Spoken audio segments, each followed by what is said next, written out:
Peace, y'all. It's the show off Statik Selektah. You're watching Respect the Architect, Okayplayer.com.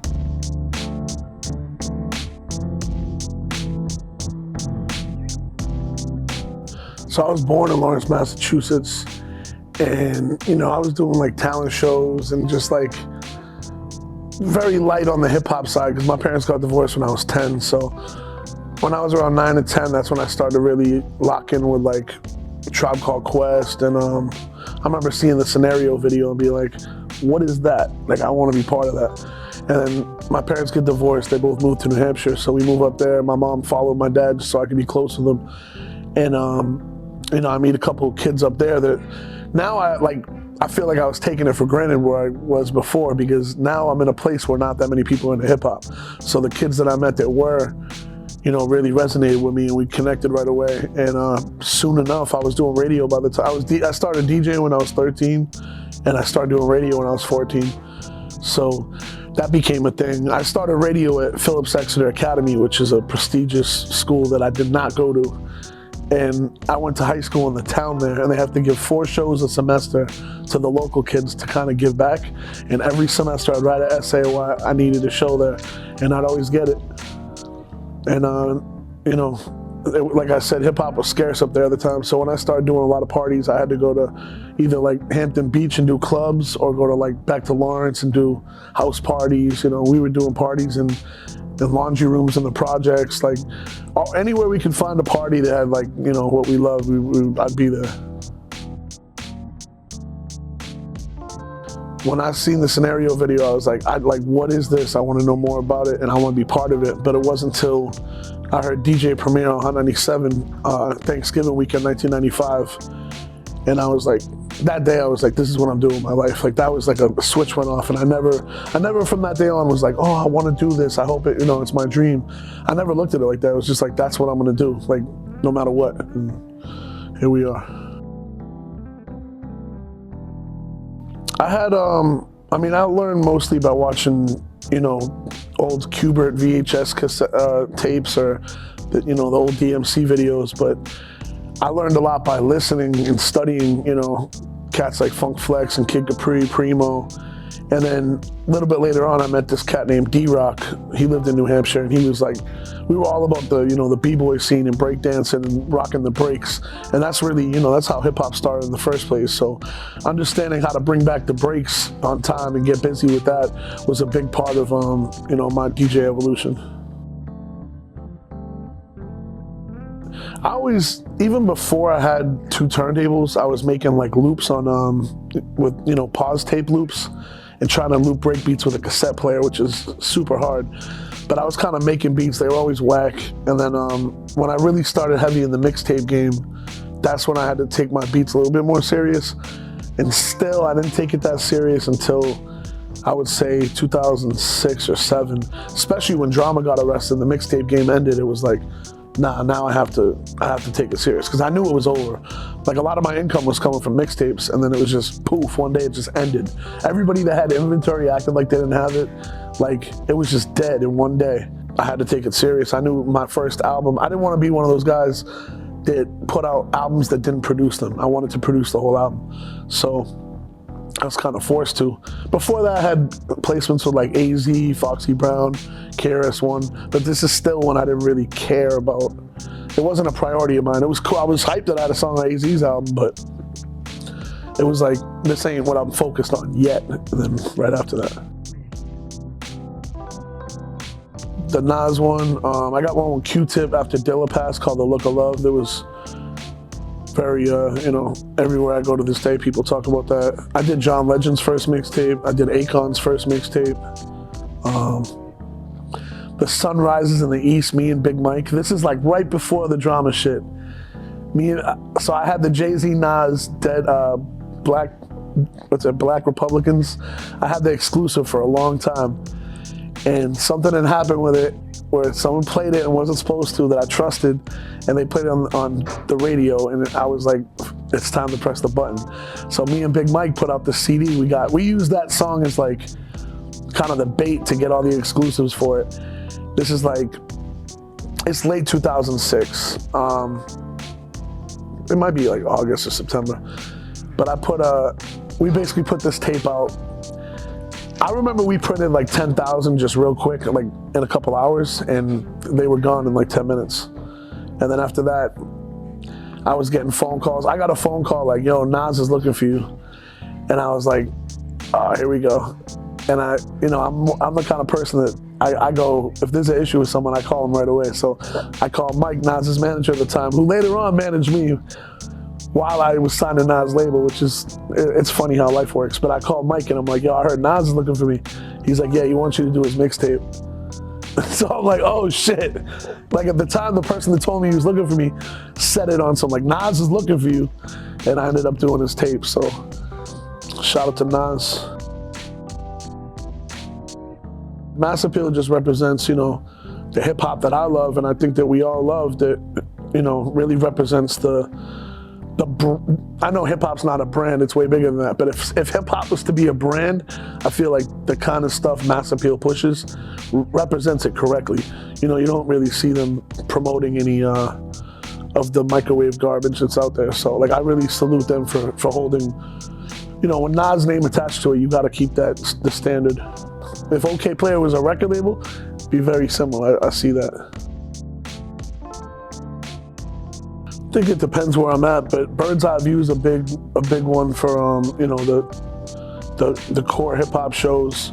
That's Black Thought's like I feel like that was a time in Black Thought's career where it kind of shifted a little bit because he was known for doing the roots and all that, but then after that, yeah, I feel like he started doing more features and kind of like doing more punchline based. It was like a new chapter in Black Thought's evolution, and yeah, Raekwon and Joey Badas, a young Joey Badas is on that, and I don't know, I got a lot of them, man. Detroit vs. Everybody with Eminem, that's one of my biggest songs. Beautiful Life is just a moment for me where we shot that video like 2 days before my daughter was born in Croatia.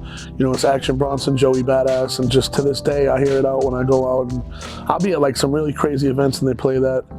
The catalog's really long, it's hard to answer that. I think by far my most underrated song is Happy Days. For some reason, it just went under the radar when it came out because Mac he was out of here at that time and he was promoting his own music, and that's all good, but it was Boyz II Men, Bun B, Mac Miller, and Term, and that song is just such a special song to me because Mac did it like super early. One of the first trips to New York, he recorded that verse, and you can hear the gratitude in his verse and how happy he is to be alive and all that, and when he passed, that song resonated with me the most. Love Is Only a Feeling by Joey Badas. That record got 500 million streams, like it's double platinum. And we made it as like kind of, I don't want to call it a throwaway, but it was like, we were putting out 3 songs randomly in the summer 2017. It was 500 Bends, that, and Too Lit. And years later, the song just took off. Like we really don't even know how. I think it had something to do with TikTok, but like, it's his biggest record now. It's just bugged out because when you're in the studio, you're like, this is the one. Sometimes it's not the one, and sometimes the one you're not even focused on is the one. So that's a humbling, it's a nice surprise. I'm gonna start with For the City with Jadakiss and MOP. That's the first time I would like turn on the radio every day and hear my music on the radio like every day in New York. Like Hot 97 played that song like over 1,000 times. The Nas Lost Freestyle, that's one of my favorites because we did that for Life is Good, and I always loved that beat, and I played it for so many people. And you fast forward 9 years, it comes out on Lost Tapes too. So I'm happy I got to finally hear it because I never heard it back then. I heard it for the first time in 2019. And my third one would be Joey Badas Legendary with J. Cole. That was a special one because I made that on me and Joey were coming back from London and we had a show at South by. So we got a direct flight from London to Austin, which I don't even think exists. But we got it, and I made it on the flight. Landed, played it for him, he's like, it's cool. And I sent it to Nas, and Nas, I get a call from Nas' manager that he wanted it. And then Joey's like, look what I did, I got J. Cole on it. I was like, all right. Legendary just came out crazy. Mac was the first time in my career where I met like a kid that wanted to carry the torch of what I wanted to carry the torch for. Because I was frustrated for a little while. You know, I was exactly 10 years older than Mac. For a long time in hip hop, there wasn't no like kids trying to keep it moving. Like a lot of kids were doing Soulja Boy and like trap records and all that, which is fine, but we needed that dude in the boom bap world or whatever you want to call it. And Mac was that dude. Like, first time I met him, he was like bugging out that he was on my show. Then he's like, I got a show in Pennsylvania, but can I come back tomorrow? Dude drove to Pennsylvania and drove back to Brooklyn, and we got in the studio. And I just remember him telling me all the, like, he was playing me all these songs he had on my beats that I had never heard. They were like mixtape joints from Dat Piff, but they were all like beats of mine that came in the past. And then once we got past the whole, like, he was like kind of fanning out, once we got past that, we got to talk about like what his goals were and his responsibilities as someone that's like, I told him like, there hasn't been anyone like you in a long time. He loved this hip hop shit so much, man, and like would tell me like he had all the I have a lot of hip hop tattoos. And Mac was the same way. He had like Tribe Called Quest. He had Beats, Rhymes, and Life on his arm. And like Consequence came through my crib one time, like just kind of unannounced. And Mac's just bugging out. He's like, you don't understand. Showed him the tattoo. Like he's really from this shit. And you know, after that, kid's out of here. You know, just he always looked. Anytime I need anything from him, you know, he had me. Anytime he needed anything from me, come through the radio show, whatever. It was just like a great relationship. And towards the end, it was right after my daughter was born. He moved to Brooklyn like right before he passed. And he was just like, I want to get up and meet Harley and all this. And we were just talking about my daughter. Like towards the end, it's like we didn't even talk about hip hop at all. He was dating Ariana and all that. And like we would just talk about life and marriage and all craziness. But I miss him a lot. Now I got him tatted on my back, so.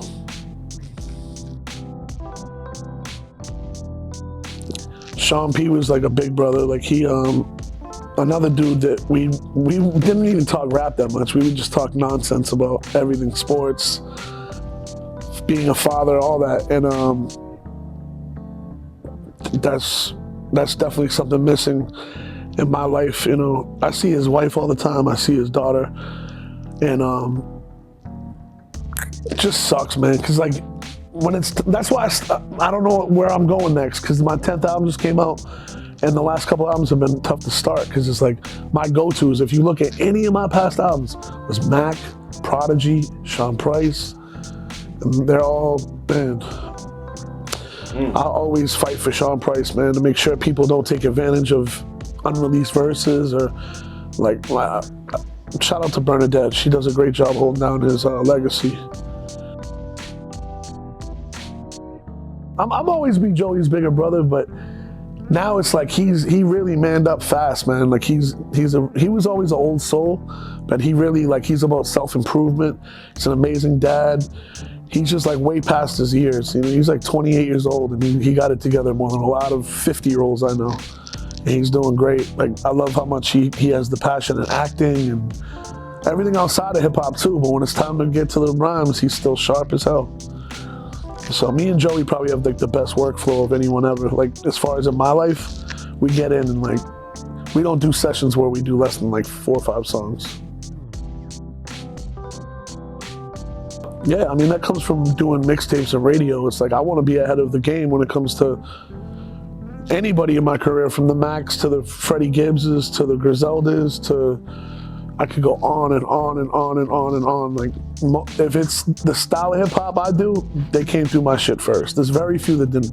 I either did their mixtape or had their first freestyle on the radio or had them on the album early. I pride myself in that, because it's like, not everybody's gonna do that. And no one does it, really. So besides me and maybe a couple others, shout out to like Tony Touch, he gets them on there early. Shout out to Peter Rosenberg, he's pretty early with a lot of them. I feel like me and Peter kind of compete in getting the cats early. Like, shout out to like now, whole new generation cats like Lord Sco, Rome Streets. There's a whole new wave now, and it's all that went through my studio too, so. That came from, you know, the Tony Touch albums, and Shout out to like DJ Revolution, just the people that were doing those, DJ Muggs. Those kind of compilations kind of inspired what I was gonna do later with it. But I'm really proud of the level I brought it to, as far as like on every album I've ever dropped, I mixed, mastered, produced, and put the album out, like all of it. Like it's kind of like fantasy sports, you know what I mean? Like you can make your own team, but I do that with records. So it's like you take a Joey and Nas and put them on a song, or Mac Miller and Sean Price, or you know, Action, Royce the 5'9" and Black Thought. It's like it's like fantasy sports, but it's kind of like playing with, like being a kid, and just it's the extension of your imagination. Because you get older and people tell you, oh, stop messing around, stop playing around. Like they kill your imagination when you grow up. By the time most people are 18, 19 years old, they got no imagination left. And making music is the illest shit, because it just keeps it going and going. And I tell my kid that all the time. I'm like, never lose your imagination. Like, it's very important, and music is like the illest way to keep it going. Music and, you know, like actual drawing art. I mean, bird's eye view. When Black Thought, he showed up, he had like a black SUV out front with his family in it that I didn't know at the time. He didn't tell me his family was in the car when he pulled up. So he walks in, I'm playing the beat. I was like, see, what I want to do with the scratches is, he's like, no, bro, no disrespect, bro. He's like, I'm ready, just press record. He's spitting it, and he gets to 16 bars, and I'm about to press spacebar. And my finger was like this close to it, and I stopped, and he kept going. He did 32 bars. It's me, CJ Fly, and Easy Money. We're just sitting there like, one take, and then I stop it, and he's like, you good? I'm like, yeah. He's like, all right, I'm out. My family's in the car. I was like, he must have been in my house for like 2.5 minutes and left, and it was like the illest moment of ever. So that's definitely one of them, but I've been in a lot of crazy sessions. Top 5's hard, top 3's a little bit easier. DJ Premier, Q-Tip, actually 5's easier. Pete Rock, I'm gonna give it to Alchemist, and number 5 is very hard. It's between RZA and J Dilla, but that's replaceable to me because I love both of them. But RZA had like such an impact on me early. Dilla did too though, so I give you 6. Nas, Jay-Z, Eminem, Black Thought, and Biggie. I mean, Kendrick's on the top of my list, Drake. I mean, Hov, you know, I was signed to Rock Nation for 5 years, had conversations about it. Hasn't happened yet, but I'm putting it in the universe. There's something happening right now that hopefully it just works with, but if it don't, it's all good. It's changed through the years, but it always starts with either the sample or like the melody, and sometimes we replace something, but the sample is always the inspiration. Then I do all the drums and all that after, but definitely like searching for that next thing. I might be in a restaurant, Shazam something, or I buy a lot of records and go through the records, or I might be, you know, in a cab, or I might be even at a hotel in Hawaii and Shazam the person playing. Depends what it is, but when I'm in that, it's when I least expect it that it hits me usually. Sometimes I'll go through 20 records and be like, I'm done, I'm not feeling it today. The major labels were like, sometimes it takes 8 months to get paid, and you get a check that's not even what they told you, and then there's always a catch to it. It's just there's so much shadiness. That's why it's good to have, like, I got a great lawyer, I got a great manager, like, that shit's all very important, because like some of my biggest songs I ever had, I haven't even seen nothing off because of fine print or like just shady business dealings, and it's crazy. But you gotta learn to deal with it, because otherwise, I know people that just quit, and that's not in my cards. I can't afford to do that, and I don't want to. So 2 things I love in this world is my family and hip hop. That's it. Like, and playing pool, beating people pool for money. Yeah, I mean, the infamous 2 Chainz album that I've been talking about for 6 years is finally supposedly dropping any minute now. Me and Bun are doing Trill Static 3 very soon, like in the next 2 months. I got an album with Boldy James, it's ridiculous. I got an album with Nems. I got an album with, a lot of it, those are actually exist, but I have a lot that are conversations right now that are gonna be crazy. There's a lot of music coming. I'm in a great space because right now I don't owe nobody no albums, and that's kind of been the case for the last 15 years. Someone was always like, you owe me this album, and I was working on it. Like sometimes the shit gets not forced, but there was times where I was trying to like scramble to finish a project, and I'm not doing that at all no more. I'm in a great place with that. De La has always been, you know, that's family. Like Tribe Called Quest, De La Soul is like my extended family. You know, I toured with them, all that, but Dave passed, and I was like, you know, really down on it. And me and Paz were talking, like, not even about music. And one day I was like, I got this beat I want to use for the intro. And I'm like, I'm not sure if you're in a zone where you're writing right now. He's like, what? He's like, I'm never not writing. He's like, send it. And he sent it back, and I just had goosebumps, man. Like he, you know, going through all those emotions at the time and dealing with the release of De La's catalog in the same week and all that, it was like just really crazy. And the fact he gave me that dedication song means a lot. Ransom, he's always been though, like, you know, we did an album 10 years ago that was super slept on, and Ransom was just, he always was like kind of ahead of his time, and right now it's his time. And I'm so happy he finally got there. Like Benny, Conway, the whole Griselda movement is just bananas. Let me think. For the younger cats, I love what Lord Sko's doing. Obviously Joey. When I say this in interviews, like, it's just obvious, because it's like, obviously Joey, Term, all the family. I'm trying to think outside of who I even, J.I.D., he's somebody that's on my list of, I haven't worked with him yet. That's been many talks about. That's my man. We drank together, but we never did a song yet. Ab Soul, one of my favorite rappers. He goes over people's heads. When she gets older, I just want people to let her know like how much I really cared for hip hop, and how when she came about, how I like really sacrificed a lot to be there for her, because I went through crazy court. I went through, you know, custody battles, and just sacrificing traveling and touring and all that to just be with her. And I just hope someday, she knows it now, but I hope someday when she gets older, she really realizes that I fought the good fight to have her the days I have her. I have her half the week. And it's like, that's what I wanted. So I won. It was a tough battle, but it's like, I just wanted to be there, man. I worked my whole life so that I didn't have to work a 9 to 5, and that I can make music and make my own schedule.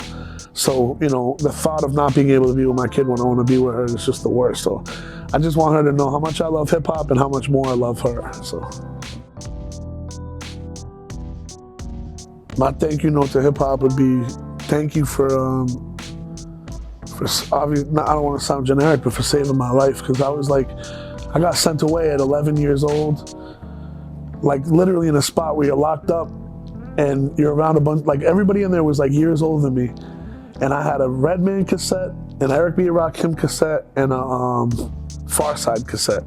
And those cassettes like saved me, like in my darkest moments back then, and then getting older, and just like, every time I went through something crazy in my life, whether it was someone dying or a breakup or just taking an L, turning to hip hop, whether it was breakdancing as a teenager or DJing or battling or going to the studio, it just always has been my savior. So when I say hip hop saved my life, I mean it. And just thank you to all the pioneers, all the mentors I had coming in the game. Like everybody I looked up to ended up being friends and family. So what more can I ask for?